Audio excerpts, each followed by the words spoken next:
talk it through a couple of times. Be clear. Let's talk about it. You are what I call fighting around these coaches. Oh my God.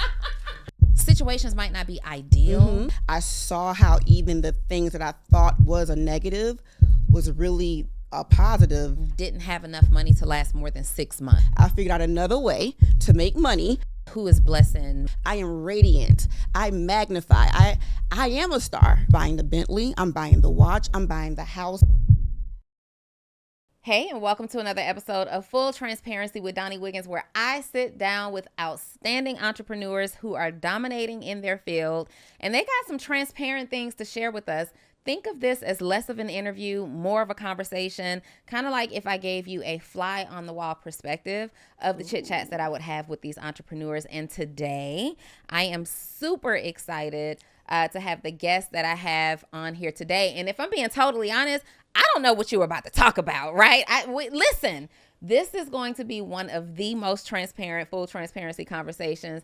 I want to welcome Miss Blessin McCoy Thompson on the sofa with me. Hey, girl. Hey, girl.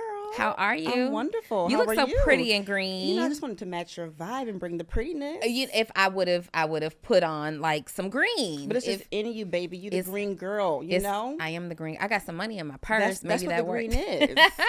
So you're never without. I love it. Blessin. First of all, we talked about, if I'm being totally honest, we talked about a couple of things off camera, and I'm sitting here with Blessin, and I'm like, nope, stop, because we got to talk about it on the show. This will be good. So this is gonna be real Am good. I looking here? You are looking at me. Okay. Yeah, at me. But if you want to say something to the people, you can actually here. Okay. Look there. Just Yeah, but right now, are you okay looking at me? Yes. Yes, you look outstanding. It's been so long.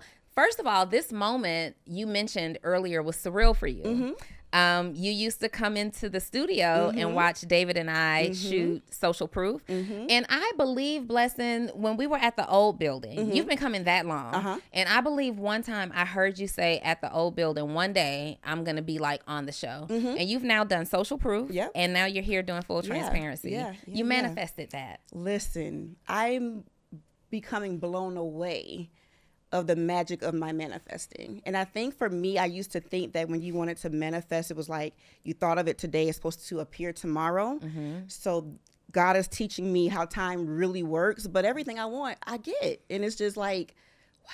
Yeah. Amazing. But you know, the flip side, you know, I believe I am the manifestation queen. I feel that way too. Everything that I want, I get. But I think we also have to be responsible in letting people know that some of the things that we don't want, but we meditate on, we think about, and we're believing about ourselves, even when they're negative, we get those things too. Because manifestation can't necessarily tell if it's positive or negative. That's a fact. So we're getting some of the negative stuff. That's too. a fact. That's a fact. But honestly, you can't help that. One thing I learned this past year, everything. I remember saying this clichely that everything works out for our good. But this year, I really believed it. Like I saw how even the things that I thought was a negative was really a positive, teaching me what I did and did not really want, so I could readjust. So I'm even embracing that. Like nothing really feels too negative right now, because once you get proof that you can manifest, you just know it's just part of the journey. Yeah, for and you sure. just receive it a little bit better. One of my favorite affirmations that I have affirmations in several places in my home, but right next to my bed, I have two. One is I believe in my ability to figure it out, which is like probably one of my number one affirmations. And then my second one is I am believing for the best possible outcome. And so that gets me through, because even when there is a downside, and there will be some downsides, even when those negative or non-ideal things happen, I still feel like I am believing for the best possible outcome, because so many times we're sitting in a moment and this moment feels like the worst day on earth, when really, girl, it just took 15 minutes to get through that little moment. Oh my God. When I tell you this summer is why I feel the way I feel, this has been the most challenging adult summer for me. Even with Barack transitioning from a baby to like a boy, me transitioning like career paths, me just coming back to knowing who Blessin is at a spiritual core little girl level and just facing things that I just didn't even know was there. But coming, like you're catching me coming out of the storm. Okay. And when you said I look pretty, it's because I probably feel relieved. Okay. So I do believe that my spirit has even been helping me to look more youthful and just like giving up on the pressures of what the world was just trying to put on me. Okay. And just understanding just I am because I am and moving in that and moving in the image of God. Yeah. There's nothing better than me. I'm already fully equipped. You can't give me anything I already don't have. I just have to go deep and pull it out. And it's been so great. I love that. Can we talk about it? Sure. Okay. So at one point you hired me to be your business coach. Yes. Then I see you in Neo's mastermind. You are also, I think, an active member of Dion's mastermind, Blessin. Let's talk about it. You are what I call fighting around these coaches. Oh my God. Oh, you have been there. You have been fighting around these coaching experiences. And we got to reel it in. What's going on? Let's reel it in. Okay, so it started with Neo. Okay. It started with Neo, and that was just on a humbug, Donnie. That's why this is even more surreal. So I had a separate Instagram page. I have my real one, then I had a separate one when I was just following people that I admired. And most of those people were men. And I had ran into my homegirl, and she introduced me to you. I remember the day I followed you on that page and everything. You were the first female that brought that energy that I was like, oh, shit. Okay. I like this. I mean, you know. Yes. I'm known you for got to give a girl her energetic. flowers when she can smell them, okay? Thank you, Blessin. Yes, all the time. So then my other homegirl invited me to an event that was happening here in Atlanta.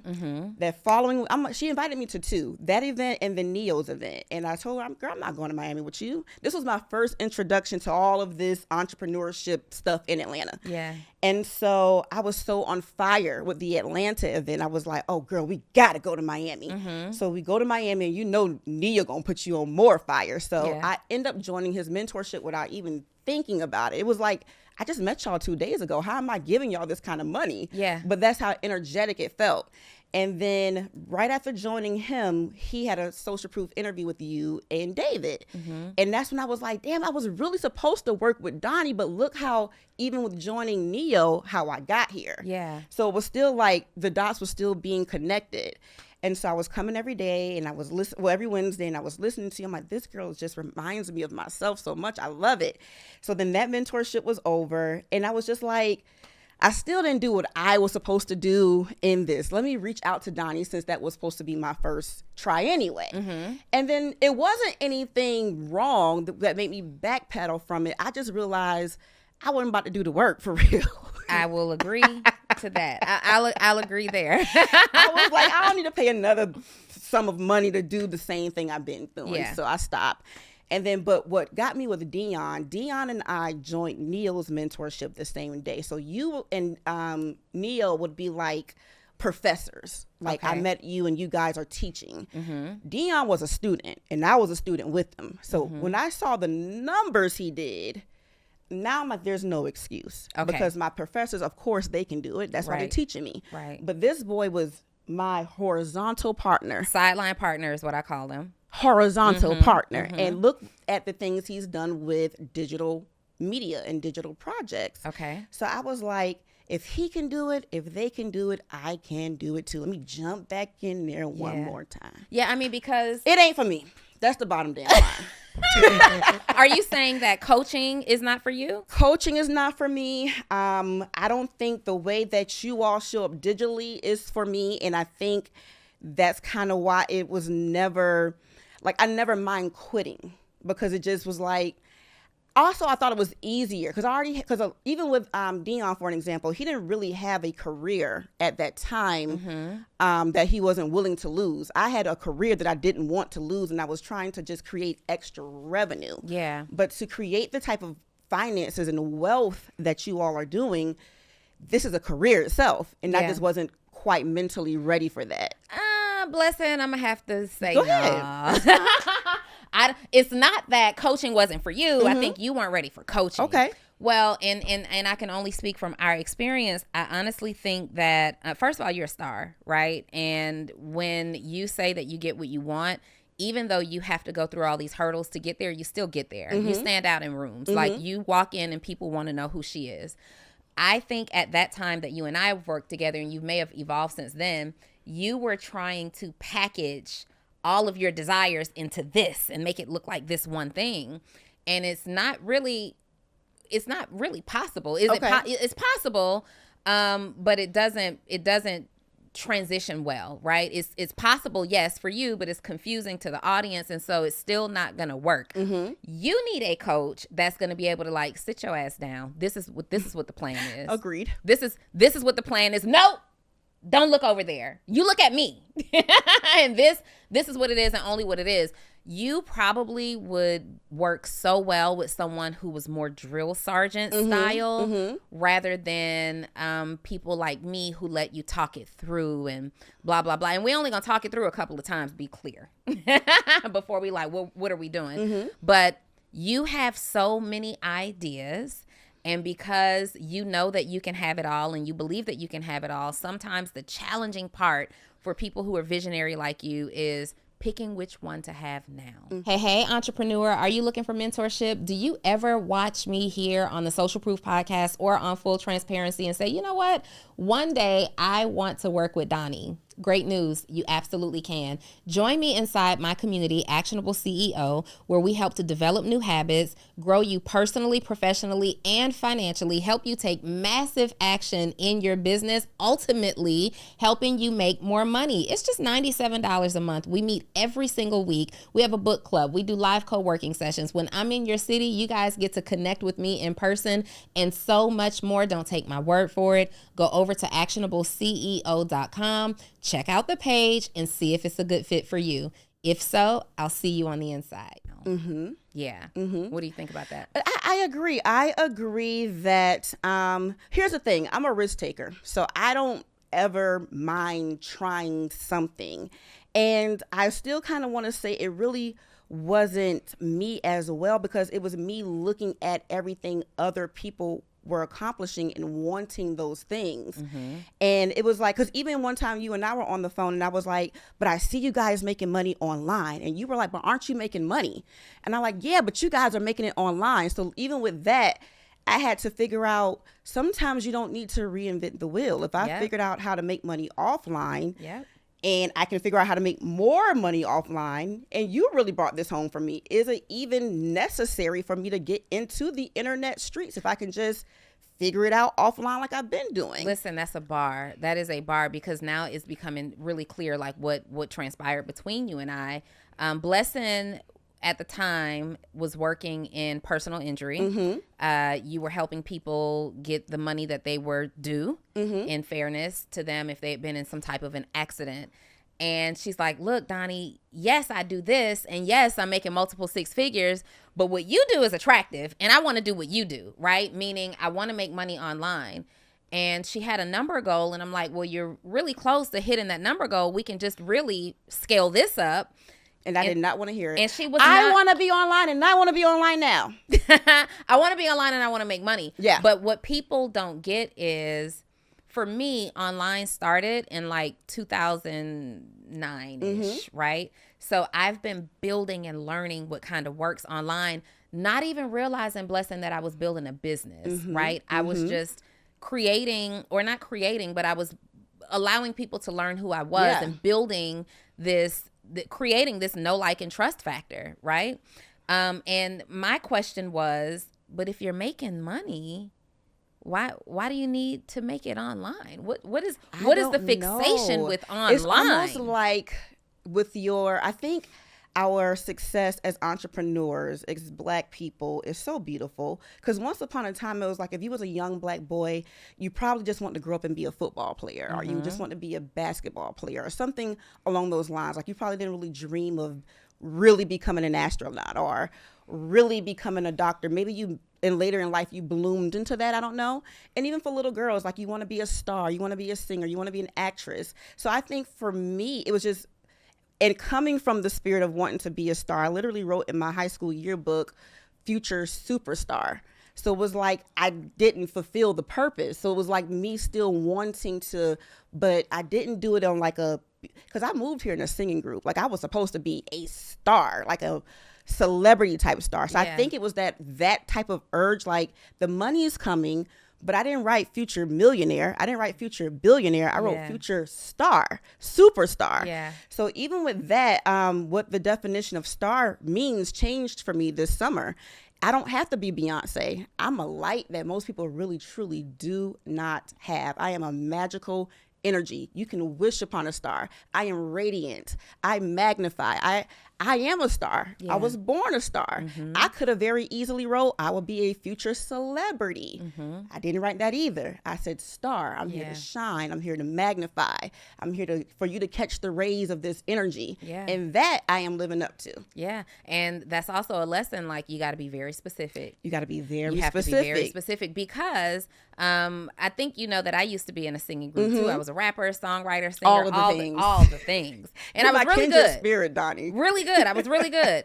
And I thought that, so if, I don't think I won this in high school, but in my friend group, if you had to pick a most likely to succeed, it was definitely me. And I usually hang with really good stock of friends. So all of us were going to succeed, right? But if you had to pick a most likely to succeed, it was always me. And for so long, I thought that we were the next Destiny's Child, baby. Girl, you couldn't tell me nothing. And then that didn't happen. But what did happen was I became a star parent. I became a star in my field. Like back at that time, I became a star in the network marketing industry. I became, when I'm on stage speaking and delivering a message, I'm a star, right? And I've created this lane for myself where I own this. So I am the star. Period. You can't dim my light. This is this is ours, right?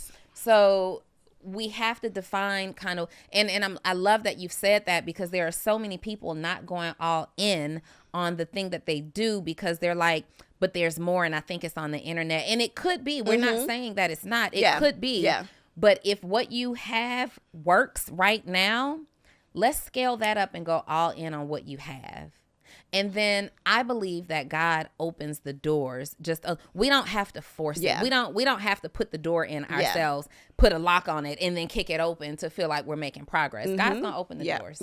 Well, I like sweat equity, so a lot of times I find myself forcing and create, like even in the manifesting, faith without work is dead. And I think people look at me and they get like this queen bee energy, but I'm really the worker bee. Like, what's the assignment? If I'm on board for the assignment, there's no shunning away from that assignment. But again, all of it was necessary. Like where I'm at right now, I feel so fulfilled. I feel like my questions have been answered, and they would not have been answered without each one of those things. And even I'm a loner. Like I'm heavily a loner, and so I thrive better in loner like situations. And even joining all those mentorships, I met people who trade, and now I'm on my way to becoming a professional master trader, and it's all of my skill set. Again, I figured out another way to make money offline, because really people I'm an empath as well. So people think that I'm standoffish in a way. No, I just know if I allow you in my space, I'm going to take in all of that energy. I have to be very protective of that. And I'm such an authentic and honest person that I don't like a lot of BS. So the internet also brings a lot of BS into my real energy, and that really saddens me. So it was hard for me to turn off you not affecting my real person and just showing up for you. So, and I learned that honestly, for me, it's better for my money to be separate from my assignment. So even now, I do feel like God is calling me back to the internet, and it's going to be through podcasting. But I honestly, Donnie, don't have a desire to be online because I'm a money girl. I wanted to make money online. Trading provides me that solution. Okay, hold on, because you've thrown out the word trading a couple of times. So your business that I met you in, where you were making multiple six figures, accident referral specialist. Okay, so you still have that business. And essentially what that means is you're not an attorney, but you have a referral database of people who come to you and say, hey, Blessin, I've been in an accident. What do I do? You take those cases and you refer them to attorneys, and you get paid a commission. Yes. Okay. And you've been able to and so here's the thing. there's somebody right now that hasn't finished law school. Yeah. That's saying, I wish I would have gone to law school. And here you are still operating in the legal field. You just found a way around it. Because we manifest.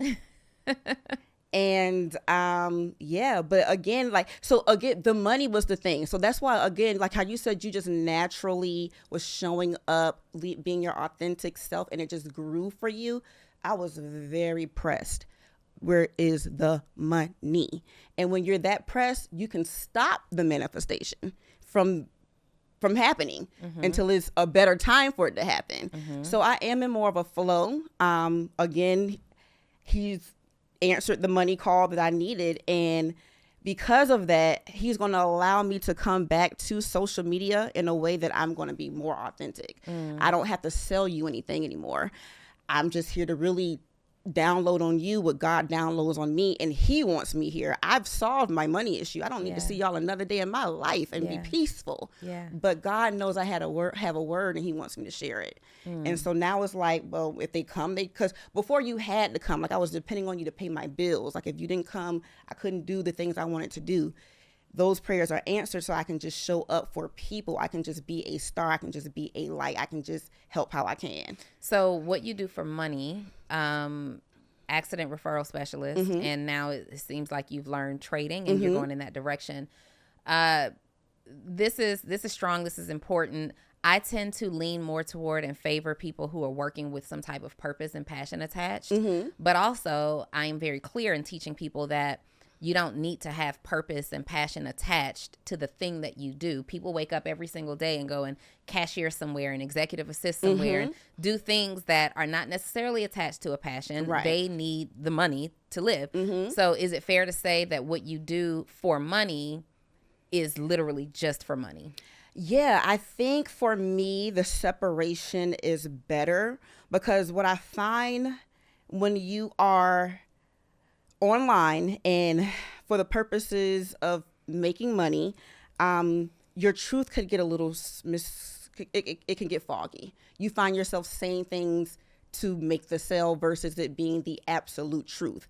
So it might be about 70% true, but 30% is a little iffy.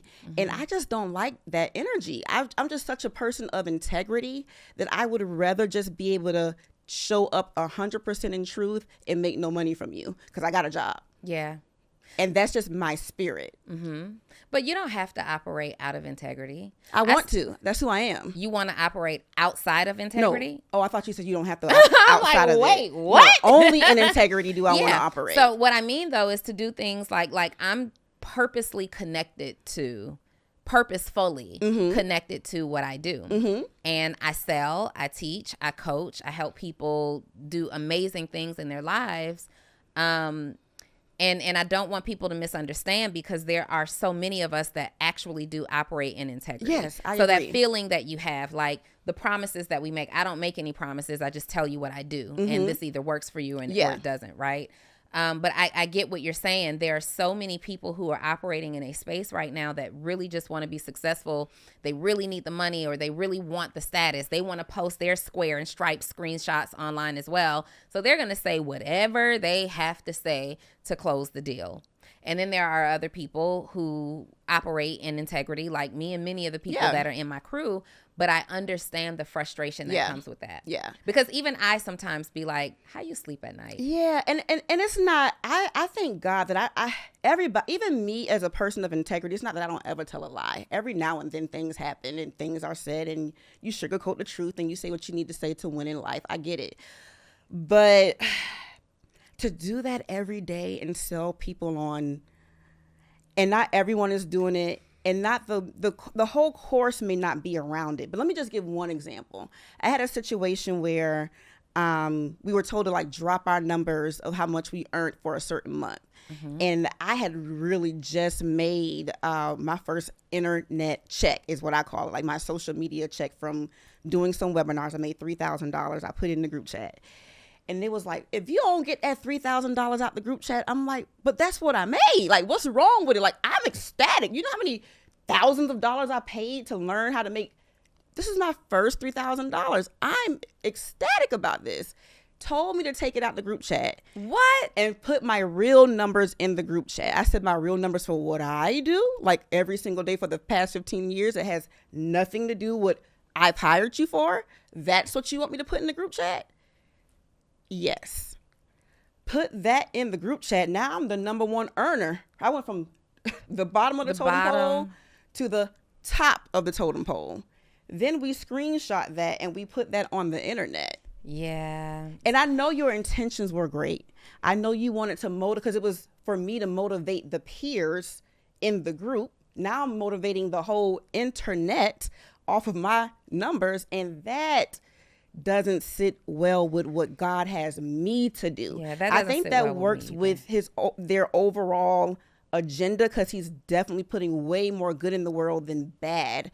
And again, to do business on this earth, you got to know how to do business on this earth. It's chess, not checkers. So I get it, but I have another game, and God is I'm just going this way. Yeah. No, I understand why we did what we did, but it doesn't work for my spirit. And what does it profit the man to gain the world but to lose his soul? And it just wasn't. My soul was, I was buying the Bentley, I'm buying the watch, I'm buying the house, but my soul is just like, but this is not your assignment, Blessin, and this is why you're not thriving. You don't have the Bentley anymore? I still have the Bentley. Oh. I'm just saying none of those things. They weren't fulfilling enough. Because I really am a spiritual being, and because I was looking at everybody's fleshly accomplishments, I was drifting away from spirit. Literally. Yeah. And so God has taken a lot of things from me this summer so I can come back to me, literally. Because that's really the only time we come back for real. When shit hits the fan, it's like, God, only you can do it. The Bentley didn't do it. The watch didn't do it. The coaches ain't doing it. The houses ain't, I done did it all. What do I do next? And that's where I am. So how did you get to the point where, and for clarity, what you were told to do in that group doesn't sit right with me either. It irks my soul, in fact. And we'll talk about that later. But when you are being stripped, because that's the process that it sounds like God was bringing you through. When you are now being stripped and you're like, okay, God, I have the money, I have the things, I have the cars, I have all these things, but I still feel empty. Is that fair to say that that's how you felt? I didn't know. When did I know I was empty? Ooh, this is good. I didn't know I was empty. So I started trading. And the person that How'd you get to that? You don't just start trading. Well, the introduction of trading came through joining the first mentorship. I met a good peer of mine who taught trading, option snipers. And 3 years ago, I started learning how to trade just for an extra couple of $1,000s a week, maybe. But I'm already doing thousands of dollars for my accident business. So even that didn't hold my attention. Because I also learned during this summer, I'm not appreciative of small beginnings. I like lights, camera, action. So when things start small, God has been working with me to appreciate that, gratitude. And so that didn't hold my attention. And then that person introduced me to another person that traded, and the way he traded and the numbers he was talking about, it's just like this internet money. Now you have my undivided. I love money. Like, not even like that. I love the ability of the freedom money provides, because I am a Sag. We're the wildest of the zodiac. We're nomadic. We like to roam, and I need money for that. And I like it how I like it. I like designing my life in a way that just feels so great for me, even if it makes no sense to nobody else. I'm alone. I do what I want to do. I'm not here for you. This is my experience. But back to how I got involved in trading. So those numbers were very appealing. I hadn't even heard any social media coach say they can hit those numbers in that amount of time that this person is hitting those numbers. So because I'm motivated by the coin, let me figure out how to do this. So all summer I've been mastering that craft, and I just love it. I just truly, it's just for me, it's for loners. Okay. Well, let me go back to the question. When did I realize I was empty? So trading, once you get exposed to trading, it exposes who you are as a person. And then I started realizing my flaws more than I would on a normal day. And then I just start backpedaling, like, how did I get here? How did I become this person obsessed with money? Yeah. Why is this even important to me? And then trading, journaling, made me take a 40-day fast the best I could from social media because I was cheating. And I just really got quiet. I tuned out everybody's voice. And God just started He's been talking to me because he's always talking to us. But if you're so busy, you can't hear him. Mm-hmm. And because I had intentionally through trading had to figure out why am I making bad trading decisions, because it's a reflection of who you are. It took me back to the Bible. It took me back to the beginning. It took me back to little Blessin. It took me back to being a baby. It took me back to remembering my purpose.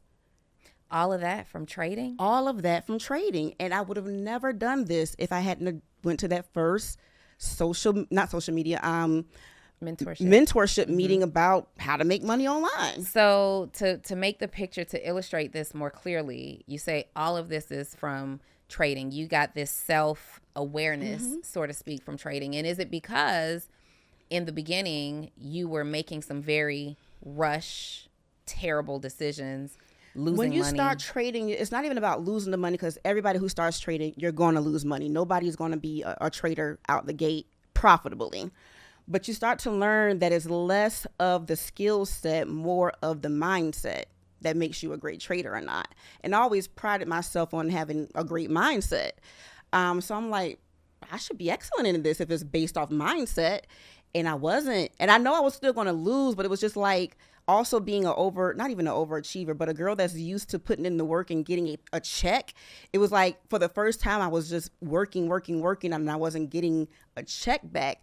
So it just made me kept diving deeper. Like, why am I so committed to this? Like, you could just continue to do the act. It just really made me pause and just get clear with who I am again. And the person told me that's what trading does. And then that's what it did. So I used to be a trader. It never did that for me. Mm-hmm. But I was also profitable right out of the gate. Okay. I was trading. This was one of my last MLM companies. That's how I actually got started in it. And I realized that in that company, kind of like what you experienced in that particular program where people were posting like fictitious things that weren't necessarily true, mm-hmm. that was happening. So I pulled away from the company, but I enjoyed the act of sitting down and trading my money and making money in mm-hmm. return. Mm-hmm. And for me at that time, I'm not a good trader to this day. And it was a very short-lived experience, but only because I got super busy doing other things mm-hmm. and based on the way that I traded. Yeah. So I did the scalp trading, mm-hmm. the market, which is where you sit down, you have to be at your computer, mm-hmm. you're in, you're out, you're in, you're out, and we're picking these plays all day. Me and 5 or 6 of my friends will get together at my place, mm-hmm. and we're trading, we're making money, right? And one day I get a call on the phone, and I've got open trades. Uh-huh. I get a call, and it's a client that's dealing with an emergency. So I walk away from the computer, Blessin. Oh my gosh. For like 12 minutes. When I came back to that mm-hmm. computer, mm-hmm. the loss, I guess there was a lesson there, but you don't walk away when you're scalping the market. I turned the phone off. I walked away from that computer for no more than like 12 minutes. Girl. And I didn't have a stop loss set. Yeah. So I come back and I'm like, dear God. That quick? That quick. It could have easily do it the other way, Lord. It could have easily gone the other way. So the lesson that day was you cannot walk away from the computer. So being the competitive edge person that I am, I have to get back in there now, mm-hmm. because now I have to make that money back, and I'm Donnie, so I got to double the goal, right? And so I get back in there and I'm making money, but I, opposite of you, started to feel myself becoming money hungry there. Mm-hmm. And I had to step back because I'm having the opposite effect. I've never been money hungry, mm-hmm. right? I operate in purpose and the money comes to me. Yeah. Just like God has given me talent, skills, and abilities that make me say, if I do the things that I really, really love mm-hmm. and my intention is focused and my integrity is there, I'm going to make money. And that's just what works for me. Yeah. Not to say that I won't trade again, because there's absolutely nothing wrong with it. There's trading money all around us right now, right? That's the way the world works. But I felt that one loss put me in a mindset where all I could think about was money. Yeah. And I felt myself going down a very dangerous path. So when I I would spend thousands of dollars between coaches, and I would quit. Like, I just don't want to do this no more. Trading was like the only thing that was like, but I'll do it until I master it. I'll like, I had already made up in my mind, like, this is the big one for me. Like, this is the answered prayer, like, that I've been looking for. And yeah, it's just crazy how that's why we're all individuals and why things work for others and that doesn't work for you.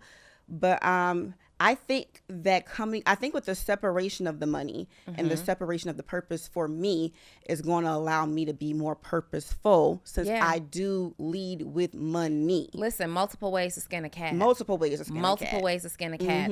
What do you think, though, happens when you're not making the money? Who is Blessin when you don't make any money whatsoever? That's a wonderful question. So we dealt with all of that this summer. So I don't come from money. Okay. I grew up in a single parent home for the most part. My mom got married when I was about 13, but I tell people I was born with the old soul. So even when she got married at 13, I knew what that was. I knew that my mother was looking for provision for her family, and she loved them, but I knew that was more of a provision move more than anything. But what I thought about was my mother to this day is just a ball of joy. Like, my mom had 2 kids that passed away before me. That's why she named me Blessin. She's never complained about that to me a day in her life. She's just like, but God gave me 2 more. Like, stuff could just be falling apart, and my mom is just always in this very joyful spirit. She's always taught me about daily bread and not trying to hoard things up for tomorrow. Like, God will always provide. My mom never really held a job, and I never felt broke. I always had the best of everything, and I was just like, I used to ask her as a child, like, how are you doing this? And she would literally just tell me God, literally. And my mother never had men over. My mom never. If I woke up at 3:00 in the morning and went to my mom's room, she was there. It was just literally manna from heaven falling down on my household, taking care of us. So when money became an issue for me this summer, God gave me a word because I was so quiet. I was literally watching Moses on Netflix, the Promised Land story. And he was like, we can no longer focus on generational curses. We got to focus on generational blessings. And because of your obsession with money, that is going to be your generational blessing that I'm going to allow you to pass down to your family going forward, because no one's been money conscious like you. We're going to take it from I need money to, no, I want to master the thought process of money and how that provides freedom for my family. But I'm not going to give you that until you learn to have the joy of your mother, because your mother is you're passing something down from her too. Because we got to start focusing on, so generational curses, we don't really know enough of our ancestors to really say what curses they're passing down to us. We're just making shit up. Like, why are we claiming that? When we can focus on the things I've seen my grandmother do that was positive, the things I've seen my mother do that was positive. I've seen them do some bad things. Guess what? I'm going to leave that here. But I'm going to write the good things down and give this to my son Barack for him to focus on. And God was like, I'm going to let you be the financial blessing if you can master joy. You got to learn how you can be joyful when there's nothing. And that's what we've been doing this summer. It's been my brokest summer ever. The accident business has been doing things beyond my control, some in my control from just not being interested. And the bank account has hit the lowest it's ever hit because God is testing my joy. Like, when I bless you with this money from trading that you know you're going to do, and because trading is so fluctuable, you got to figure out how to just be in the light every single day. And your job is to pass that joy on to Barack, your money on to Barack, intentionally, purposefully. And then he's going to figure out what his gift is. We're going to start writing this down, and we're going to hand the book over generation to generation. Never did I was not thinking like this before this summer. It wasn't until I got quiet that I realized how powerful my spirit, like, Blessin ain't nothing. Like, the stuff I thought I was doing as worker bee Blessin, and that bee energy I was coming with, like just letting people feel like you can little girl me. Nah, she's back, but she's back spiritually, and I'm made in God's image, and I have a dominion over the whole world. I can do anything, be anything, say anything that I want, and I believe it. But I had to get low before I can get high, and I'm high right now. So as you're talking about mastering joy, it takes me way back to a period of my life, Mastering joy, let me tell you, I believe is my number one cheat code to everything that happens great to me in my life. I believe that mastering my joy is, I have on no makeup right now, right? I am 45 years old. And if I go outside, people are always really shocked that I'm 45 years old. And I believe that this is a reflection physically. My physical, what I've manifested physically is a reflection of mastering joy. My career is a result of it. I think back to the period of the first recession that I ever experienced as an adult. And you've heard me tell this story, where I lost everything. Houses in foreclosure, home in foreclosure, cars repossessed. I had no money. When we went through that experience with that recession, I made a lot of money at that time, but because of my poor relationship with money, I didn't have enough money to last more than 6 months, right? And so I had to make some decisions. I had to decide to let the house go because I needed more time with the money that I did have to be able to provide for my daughter. And so I moved back. I'll never forget this day. I moved back in with my mom. And me and my daughter are in my childhood bedroom. We're sharing a bed. And I remember before moving back in with my mom, right before making the decision to share my own story on social media. At this time, Facebook was like, the thing. And so the reason was because, remember, I said, if you had to vote most likely to succeed, it would be me. And because I was doing so well, I was at that time in real estate. I was a real estate agent, selling all the houses and condos, and I lost everything. And so I'm like, man, if such and such beats me to my story, then I won't be able to overcome this. Gotcha. Because I didn't want anybody to be able to tell the story of my shortcomings, to tell the story of my lowest moment differently than how it happened. And this became a thing when I went to the food stamp office. And I'm in the food stamp office. Shout out to Pam Jones. Hey, Pam. From Westlake High School. The person who I run into, who I have to have the interview with, to get food stamps was Pam Jones. And I went to high school. The likeliness of all of that. Girl, I went to high school with Pam Jones. And Pam and I were always kind to each other. We were friends. We were cheerleaders together. But because it's Denitra, that's my name, because it's Denitra in the food stamp office, I had no reason to believe she would ever, but my mind just went to all the possibilities of what she would do with this information. Girl, Denitra in here, she getting food stamps. She brought her daughter in here telling a sad story. And, and I think at that time you kind of have to lie and say that the daddy ain't around. You know what I mean? You got to, not that I lied, but a girl got to do what a girl got to do for her babies, okay? I don't know what the statute of limitations are right there. But you got to fill the application out in a way. And so, Blessin, I could not sleep that night. I was physically nauseated thinking about Pam calling all of our mutual friends, all the old cheerleaders who are doing stuff. They're married. So I had to tell my story, girl. And when I told the story, when I started to share what I was experiencing, and the response that I got from it was like, oh my God, thank you for sharing this because I'm going through it. Thank you. Like in that season, got so many messages from people who said, I saved them from suicide and I saved them from ending it all and leaving their families.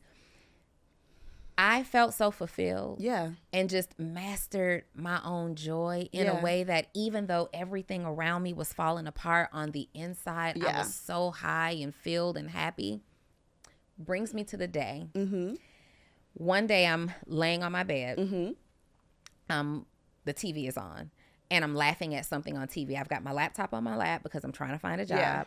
And the TV is on and my mom walks past my bedroom. She's about to go downstairs. She walks past my bedroom, looks over, and then she comes back. And she's like, I don't understand what you in here laughing about. Like, what do you have to be happy about? And my response was, being sad and angry isn't going to help me. I choose to be happy.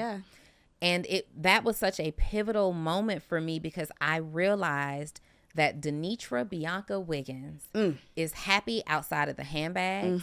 I am happy outside of the cars. I'm happy outside of the status. I am happy outside of the man. I am actually genuinely happy on the inside, and this is only joy that I could have gotten from God.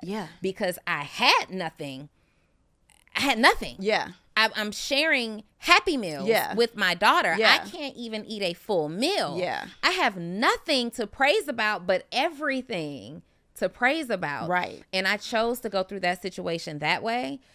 And it's just a time in my life that impacted me so much that when people say, oh, you're this and you're that and you're unmarried and you got to be miserable. And I try my best to just share with women, like, once you find pure joy, situations might not be ideal, but they don't break you. I think I just came up with this comfort happiness. Like, I didn't know, I might not even have been sad, but I just reached a certain level of happiness and I was okay with stopping there. Like, I'm like, well, I'm sure everybody's not extremely happy. I'm not extremely sad. I guess I'll be right here. And even that is a trick of the devil to be like, I got her, because I know if she's real sad, she's going to go hard. Because I did. But if I just keep her like confused about what happiness really is, she won't try to be anything greater. And I think that's where we were. Like, I was in a comfort zone with money, so that's why I didn't take my coaches seriously. I'm not doing all that work. I got money. I'm in a comfort zone with happiness. I ain't happy, but I ain't sad. Like, all of the girls I grew up with ain't doing none of what I got going on. They are looking at me on Instagram like, oh my God, Blessin, you're doing these amazing things. And every single time I'm like, this shit ain't even amazing. This is what you're supposed to do as a human being. So now I'm not even being in gratitude. I'm just like, I'm just being normal. What you mean you don't have this? You're 37 years old. You need me to help you pay your bills? That doesn't make any sense. And so another thing I'm really grateful for is watching the movie Inside Out. Have you seen it? I have not. Oh my God. It's a kid's movie. Okay. So I took my little 5-year-old to go see it, but it has blessed my soul tremendously, part 1 and part 2. And Inside Out, y'all cut me a check. And so it made me realize how joy actually. She gonna get the check. All right. Look, we're talking about happiness and being filled, but cut me my check. Cut me my check. And so the movie gave me a new definition, a visualization actually of what joy is. So previously, like, I always thought of my mom, who's this bubbly, never complaining woman. I'm like, girl, this is just a supernatural power. Like, this is beyond normal. I remember moving to Atlanta and my mom calling me like at 22, 23. Hey, Blessin, come. I'm like, girl, it's before 9 o'clock.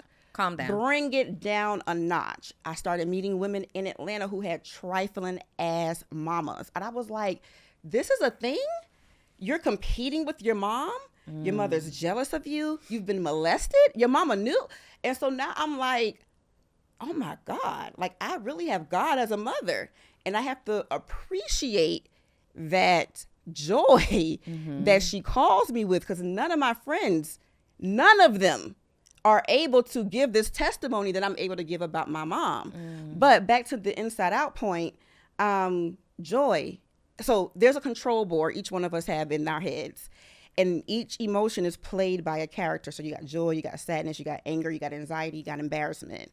And it just basically shows you how all of them are necessary, but too much of them at the control panel for too long of a time is what sends you into dysfunction. Yeah. So joy is the main character. Joy is the first emotion that we get when we're born.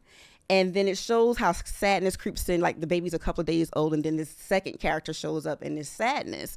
And joy is like, girl, get away from me. But the real point I want to make here is that it taught me that joy wasn't necessarily this bubbly person 24/7. Joy is the problem solver.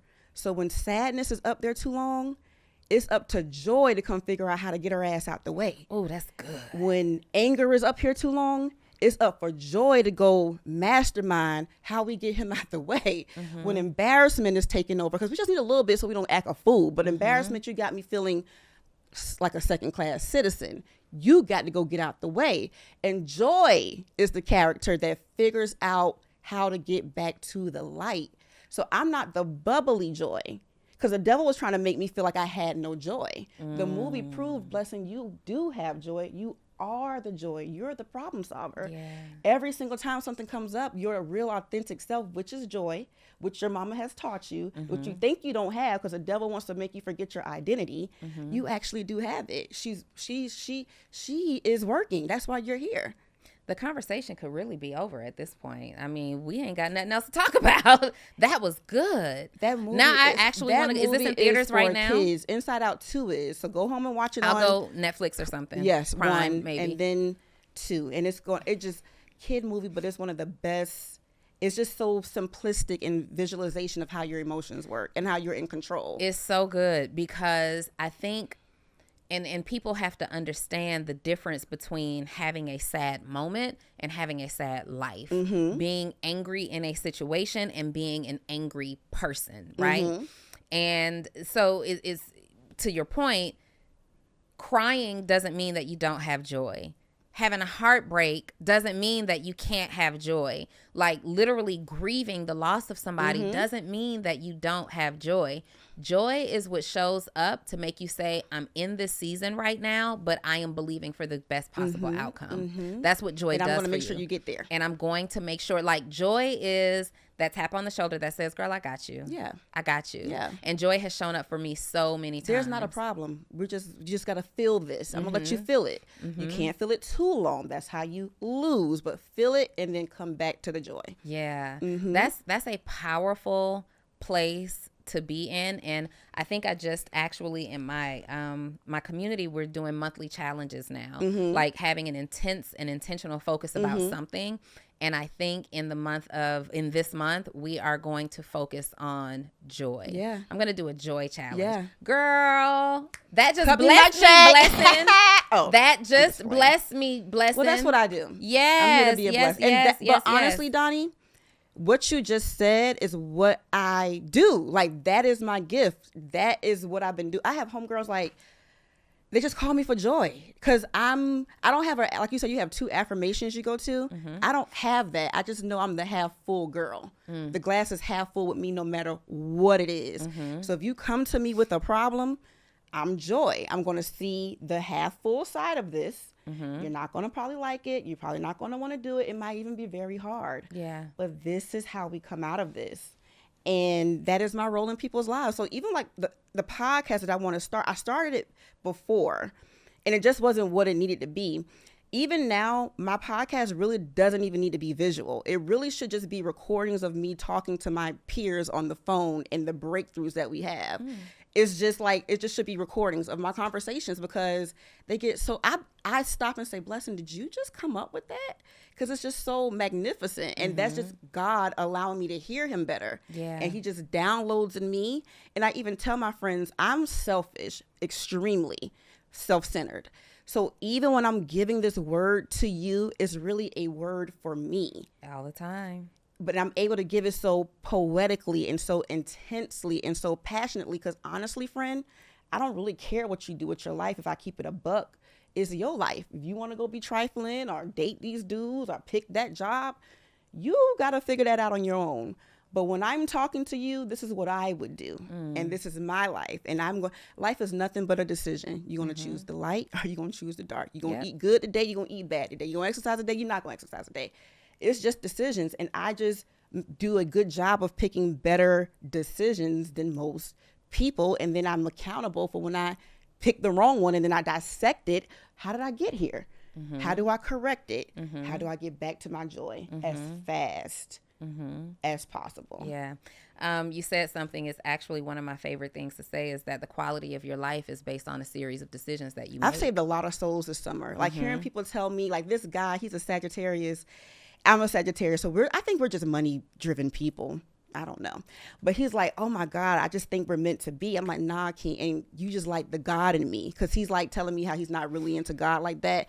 It's not me. It's the God that you're feeling through me. I tell people all the time, like my assignment is like to bring out the king and queen in people, like to bring that energy of who you really are and knowing that that's from God. Like this glow is not the makeup. This is from the inside out. I feel like a new woman. Like I love it here. And I'm not even, it's not even financially anymore. It's just like, Blessin is that girl. Blessin is that girl. Blessin is that girl. So let me ask you, are you dating now? Are you single, dating, involved? I'm single. Okay. There's a guy I like, but I'm single. Girl, there's a guy you like. Okay. How does this version of who you are work for you in relationships? Ooh, this is good. It works because, I remember maybe just a year ago being like, I know I would be an asset to them, but it was like, I almost was giving them a little prize energy. Like, if I get him, this will be a good prize for me, if that makes any sense. Like, this connection would be a great prize for me. I lost me being the prize energy. And I'm back there like, no, it could be you, King. It could be you.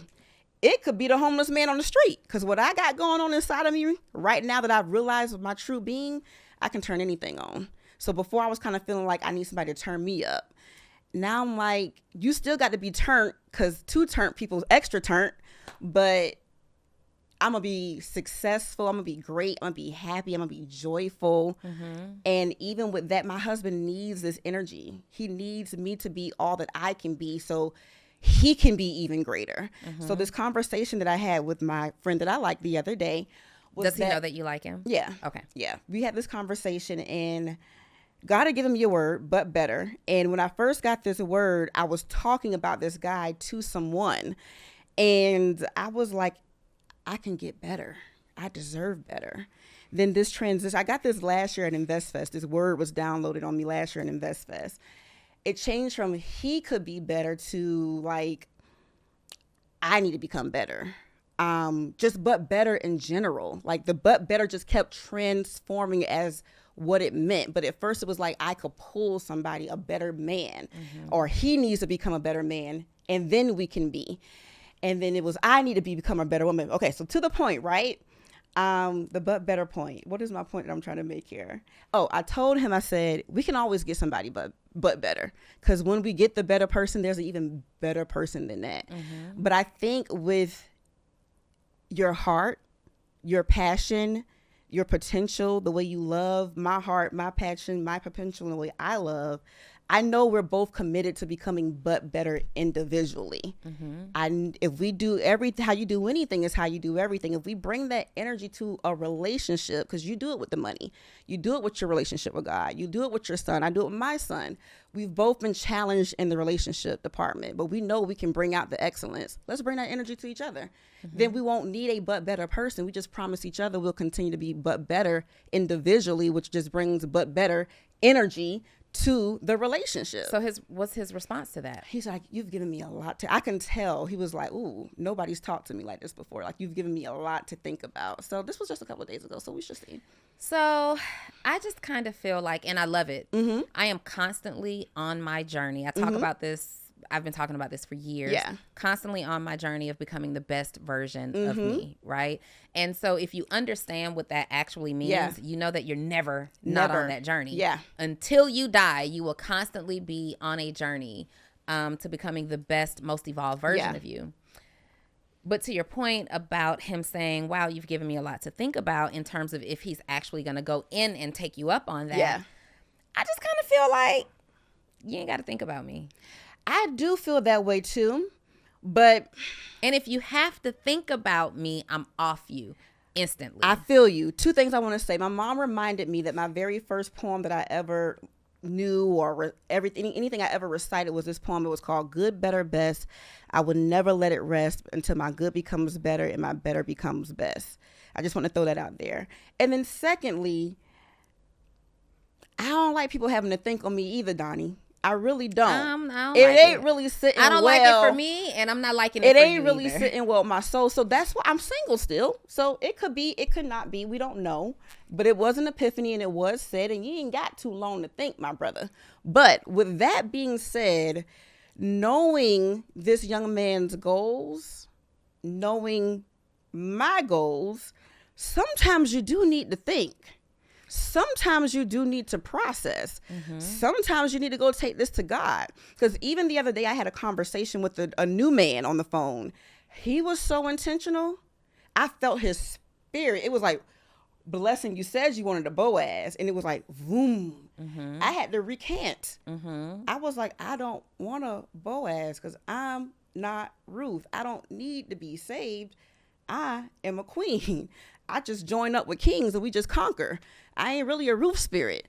But I said that to say, I literally got off the phone and I said, I can't call this man back. I got to process this because his spirit was so intentional. I'm not about to play with you, king. And I'm not just about to say anything to you because I'm going to be accountable for that because you reap what you sow. And I know you're a man on a mission. So I just even told him, like, I get why he needs to think a little bit. Picking your partner is the most important decision you can make. Yeah. If you need to meditate on that, I'm going to get out of my ego and allow you to take that to God and get clear. And I'm going to allow God to talk to me too, because also different people, different men, different friendships get a little bit more wiggle. Like a joker who ain't got shit going on, nigga, you can't, excuse me if I got too real, y'all. You good. You cannot think about that question. I just handed you a lifeline. But this man, I really do believe in him. And I think he really does believe in me. Yeah. And we just really got to hear, and we're both spiritual people. We need a minute to hear from God and make sure it's a wise decision. Yeah. Yeah. Yeah. I feel what you're saying. I hear you. Trust me. I do. But it's just something about, I trust let me me. think about it. Let you think about what? Me? But the actions have improved. It's a very new conversation. I'm going to give him some time. So prior to this conversation, you guys were just acting as platonic friends. We've had moments, but it's been more friendship than anything. I like a man. I favor a man. And I'm single. So by no means is my desire. It could be why I'm single, right? I typically, though, favor a man who is a pursuer of me. And it's just, to me, that's what men do. Men pursue women. I believe it was Laterris Whitfield who said in our episode, he said that men pursue and women present. And that resonated so much with me. I am going to present myself and be clearly available. I am going to express my interest in you. And I'm doing it because I've already thought about it, right? I'm here, right? But that's all I'm willing to do. Yeah. You have to pursue me. Yeah. Man. Like you just do. And that I'm not a pursuer of men. And I think that there's a line that gets blurred a little bit when we're selling ourselves, like, or even what our situation could be. And I as I'm thinking about it, I feel mixed ways about it because also I believe that people rush into relationships too much. Yeah. But it's not because I think we need to think about it. Yeah. I think it's because we need to actually build something like a friendship. I think us spending time and creating bonds and making memories and building friendships and laughing and having experiences, that's your time to think about it. Yeah. Like that's your time to recognize the wife in me, or to say, no, I just see a friend in you. Well, so many points I could make to that. First of all, the first one I think it's the most important point is I'm a new woman. You're a new woman. Yeah. I love it. I am actually a new woman. So even though we've been in communication for some time, the Blessin that he's getting most recently, she wasn't even here before. And I even remember David asking me, like, why do you think you're single? And my response to him was because God is working on me to get in the rooms that my husband would actually even be in. I'm single because it would have been impossible. It almost feels like it should have been impossible for me to get married before having this awakening. Like, this awakening is a wifely awakening. Like, knowing who you are at your core is what you need to lead with getting, manifesting, attracting. What was the word you used? When he's finding you? Pursuer. When he's pursuing me. Like, this is her. all the men who see me before her really would have chose wrong. Yeah, and I feel that. And I would have chose wrong because I was choosing from needy energy. Absolutely. Now that part I feel, and I no longer need. I need to. Can you submit to God so I can submit to you? Absolutely. That part we don't disagree on. So that's actually what. But I don't disagree with you, Donnie. My prayer was the Boaz energy. Then I felt it. I just don't think it's a black and white answer. Because that's fair. That's fair. Even with this, like, I believe even with your real, like a husband or maybe like a twin flame or like a female friend that's just like your real friend, is usually sometimes some things that don't even make any sense that prove that it's the reason why it does make sense. So I don't believe in dating men for potential. Like, you either bring it to the table or you don't. But I found myself when I'm doing my visualizing exercises that this one man just kept like showing up. And I would wake up like trying to shake him out of it. Like, you don't even belong in my visualization. Like, this is a clean, generic visualization for me that has nothing to do with you. The Holy Spirit said it's okay to dream. Yeah, and it is. But to that point, it's like you don't date potential, right? So when someone says to me, if someone said to me, you've given me a lot to consider. Let me think about it. Think about it. It, to me, is saying, let me weigh my options. Go weigh them. And let me think about your potential. Do what you need to do, King. But you don't date potential. So you don't date potential, but you're okay with someone assessing yours. I feel like there is I feel that there was a person that I've mentioned to you before that I had a little bit of a crush on. And even in that, I recanted to even him directly. I'm like, it's something about your spirit, King, that kept drawing me to you. And now that I've done this self-work, I realize it's not really even about us being romantically involved. It's just, even if we're platonically involved, it's something about your spirit that I'm just drawn to. I know I'm a stranger, but spirit is speaking, and I'm just going to share the information with you. Do with it what you will. And sometimes people receive that, and sometimes people don't. My spirit resonates with this man more than my blessing in the flesh does. Like, the blessing in the flesh more agrees with what Donnie is saying. My spirit keeps drawing me back. So, like I said, he normally shows up in my dreams. Last night, he showed up in my past. It was almost like we were in the Western and he was like, we're going to get separated, but remember me. Like, this is so good. It was like, how am I going to remember me? And something was just like his voice. It's something about his voice that speaks to me. And even with that, I looked up, I'm like, have I heard this voice before? But you know how when you look up and you're trying to recall something for real? Because it means it happened for real. So I looked up as if I've heard this voice before. It's just crazy how he speaks to me in spirit that I think is worth letting him evaluate his spirit. Because what the flesh wants and what the spirit wants are usually two different things. It's very rare that they are in alignment. And because I'm leading with spirit now, what my normal rules and regulations, that ain't God's rules and regulations. Like, spirit we can't begin to think about how God does what he does and why he does what he does and the lifetimes we've lived and the lifetimes we're going to live. We can't create a moon. We can't create a star. Sometimes it's just not the protocol that God works in mysterious ways. He does. That things come together.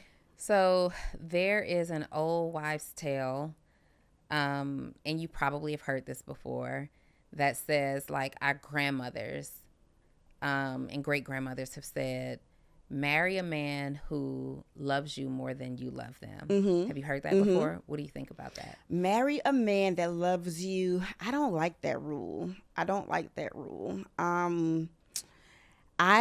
We're powerful manifestors. We have proof that we can have all the things that we want. Grandma didn't know no better. Grandma worked with the faith grandma had. I got more faith because my grandma gave me what she got, and each generation builds upon it. I'm going to get it all. I got a horoscope that says well, not even that I believe in horoscopes to that degree, but I love a confirmation. I love synchronicities. I love signs and wonders. And I was already feeling it. Like, I don't have to, my man is going to love me just as much as I love him. Mm-hmm. It's not going to be he loves me more, he loves me less. Yeah. We're just going to love each other. And I believe that wholeheartedly. And I believe that me and my man are going to be on a mission bigger than what we see right now. Like, generations will change because of this union. Mm-hmm. So I'm thinking, like, the other day, I was even like complaining like he doesn't send me enough flowers. And I promise you, like, some women get flowers and some women slay giants. And I'm a slayer of the giants. Like, I may not get the flowers. I got other things to do. The flowers are nice, but it's not my end all be all. If I find a warrior, and warriors think about fighting. Warriors think about conquering. Warriors think about the future. I will be a better assignment to a warrior king than a king that just sits around and points at things to get done, because we gonna go to war. Mm-hmm. And I just realized who I am. I'm ready to fight. Baby, you ready to fight? And I can just see us being like Batman and Catwoman and just out there kicking butt. Okay. And when we come home, we're probably not, doing roses and stuff. We're like, figuring out how to take over the world, like how to be billionaires, literally. Mm-hmm. We both want that. You both want that. Yeah. Okay. I just want you both to be clear. Mm-hmm. Yeah, clear. And again, there's more than one way to skin a cat, for sure. For sure. And I'm thinking about, I've never been told that before, but I'm thinking about what my response would be if someone says, let me think about it. You gotta, it's okay. It might not be your assignment, but God has been dealing with me and my ego. Like, step out of. Well, and this isn't, for me, it's not even about ego more than it is about his intention. Yeah. And that's a little different for me. And it depends on what he has to think about, number one. Mm-hmm. It depends on the bond that we've created thus far. Like, is this new? Have we been spending time as to where you should already have been evaluating this, and I mean this in the most sincere way. It's not ego for me. It's like, but you got to be interested in me in a way for me to even respond. We both have to give each other something to respond to. And it's just a matter of interest, because from what I understand about men is when they want you, they pursue you, and you don't have to question. I think there is more than one way to skin a cat. For sure. I don't think that any relationship is one way or another. Like, so. Does he have until the end of the week? That's all I'm saying. Like, he has until God said he don't have it no more. Now, and I'm gonna know when that is. Yeah, but right now he has grace. So what does Blessin do in the process, in the grace literal grace period that you're giving him? She gets better every day. Do you continue to date? So Blessin is so the answer to that is yes. Okay. I just don't. So I'm one of the main reasons I wanted to do this interview with you is because I just love great conversation. I'm a conversationalist. I love depth. So I was like, oh, this is going to be good. I cannot wait to talk to my sister. Has it been? Yes. Okay. And so I don't find myself attracted to enough people to even want to date them. So I would date other people, but I don't usually experience an energy that makes me want to even have dinner with you. Like, and I don't need a free dinner. So it's just like, I would rather be home in the comfort of my home than experiencing your energy. So I really am home more than anything. So when a man gets my attention, I kind of do lean into it a little bit more probably than you do. No, I lean. Because it's like, it's not even very often that I even feel anything about anybody, period. Girl, we are the same. You have me a little fluttered. So now I really want you to be like, nah, you it, but nobody really flutters me like you. So now I got to give you a grace period to let you whatever. So we're very similar in that aspect. Girl, I be at home. I'm home. I am at home. I would write. It's safe in my house. It's comfortable in my house. Barack is in Savannah. Been in Savannah for a week. I've been out good. Not one time in Atlanta. It smells good in my home. It's clean in my home. I have all the things that I need. So while people think, based on what you see on Instagram, I be posting pictures and videos from weeks later, right? But I am a home.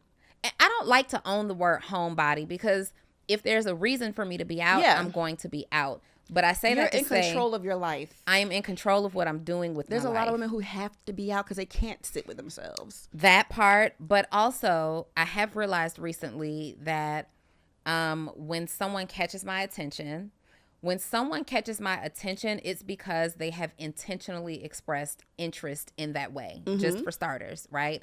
And when they do, if I see potential there, if I see that, okay, I will typically lean into that, all in, until we decide to do something different. I got something to say. Gave this young man a timeline already. You had missed the mark, King, like, because you playing with me. Came across this thing on Instagram about signs and wonders. It was like, if you see this, you see this, you see this, you see this, consider these things will be happen in your life. And it was like rainbows, 12-11 or 11-11, like ladybugs, like a penny, like stuff, not even a penny, that wasn't on there, but just stuff you could walk out your house and easily find. Like, Queen, what are you really saying? Like, anybody can stumble across these things. But one of the things that she mentioned was coins. And I said, if I find some coins, I'm going to take this message to heart, because coins is something that I don't usually just come across. Found the coin, a big gold coin with a Sagittarius on it. People who know me tell me I have a memory like an elephant. Like, I remember everything because I am an attentional listener. I cannot begin to tell you where I got this coin from. It was the next day after reading this post. Found the second damn coin, Donnie. It had this man's name on it. Cannot tell you where this coin came from. The next day, I found the third coin, identical to the first coin. What I took from that is, I'm the Sagittarius, obviously, and it's always going to be whatever's best for me. But why did he show up on this other coin? Why does he keep showing up after I cut him off? Like, that's just one thing. Like, I can go on and on and on about how he shows up spiritually. So this is why I had to reopen the lines of communication, because I'm like, Blessin in the flesh has already dealt with this. I have a question. And we don't have enough time for it to go really deep. Okay. But when I hear stuff like that, I wonder for the person, because we know that the devil puts distractions in our face too, right?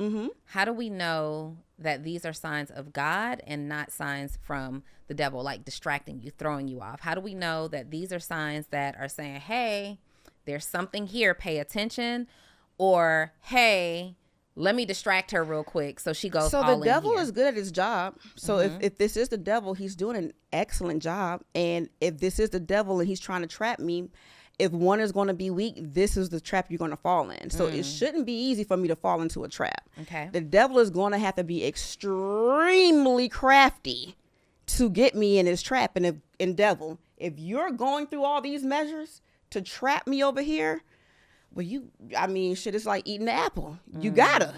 That's how good these signs have been. Why did Eve eat that apple if she was in the garden with everything? Because you had to be real good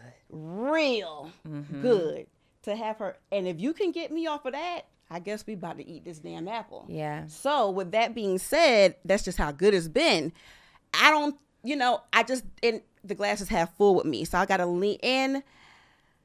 Time will tell. We always get what we want. God has already, if he has done it before, he'll do it again. Absolutely. And has he ever failed us? Have we ever not gotten what we want? Have we lost? The loss just brings you closer to your yes. So even if he is a no, look at how almost perfect this was. Yeah. That means I'm getting better. This ain't even a reflection of you, King. I'm actually becoming the woman that can attract what I'm desiring. I'm getting warmer and warmer and warmer every time, because the one before you could have been the one, but he wasn't the one. Yeah. But you are even better than him. I'm glad you said that. And the next one, if you don't decide accurately, gonna be better than you. So if I was you, get your mind right. I'm glad you said that God gives us what we want again in this moment, because there are so many women and men who are confused with like, but I wanted him. Let's just call him Dan. I wanted Dan, God. Like I told you I wanted him and you didn't give me Dan. And what I've learned is that it's not that you wanted Dan. Mm-hmm. It's what Dan brought to your table. It's him or the spirit of him would be my husband. It's this guy or I've been introduced to the spirit of what I am literally attracted to. It's just like we don't really crave the lamb chop. We crave its condiments. We crave that finished product. And so I say that to women who are watching this or men who are watching this. Sometimes you feel like God isn't working in your favor and he's not giving you what it is that you want, and that's not true. What you want might not be named this particular man, right? Yeah. But God didn't give you the Dan, I think is the name that I use. God didn't give you Dan because Dan didn't have everything that you wanted. You want flowers? Dan's not bringing you flowers. You want a man who's going to protect? Dan's not the protector, right? But he had the good sex. He had great conversation. He had a little bit of money and all those things. God didn't answer your call for Dan because there's Mike over here who does all those things, and Mike is really your guy. And I'm going to get Mike because just like I said, if it wasn't for me joining all these programs, I believe that trading is a gift for me. I'm so grateful for it. But I had to go through all the Dans, all the Mikes, all the Pauls, all the Joshes, even some Brendas, even some Lindas, even some Tashas, even Michelle before I got here. But each one got me here. He may not be it. I like how but he might. And he might. I'm open. He could be. He has but better energy, because none of us have it all. But I can see. What does he have again? Show me that more. but better energy, baby. He got that but better energy. Is that the energy he got? Oh, he got that but. Oh, I'm sorry. He has but better energy. Okay. And which means he's not perfect, and there is room for improvement. And I'm not perfect, because I was thinking this. I know we got to wrap it up, girl.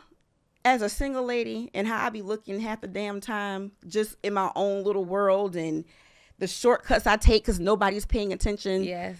If I was exposed, would he like me? If he saw everything that's going on in my home, and not just, hey baby, when y'all call, and how I'm really living as a single bachelorette. Yeah. I have so much room for improvement. Me too. So if he wants to agree for us to get in but betterment together, that's motivation for me. That's motivation for him. But I know we're committed to goals. Yeah. I know we both get what we want. And that inspires me. Like that belief system is everything for me. And I love that energy. I love the but better energy, because none of us have it all together. None of us have it all together. And that is the truest thing that we could have said in this episode today. None of us have it all together. We're all figuring this out.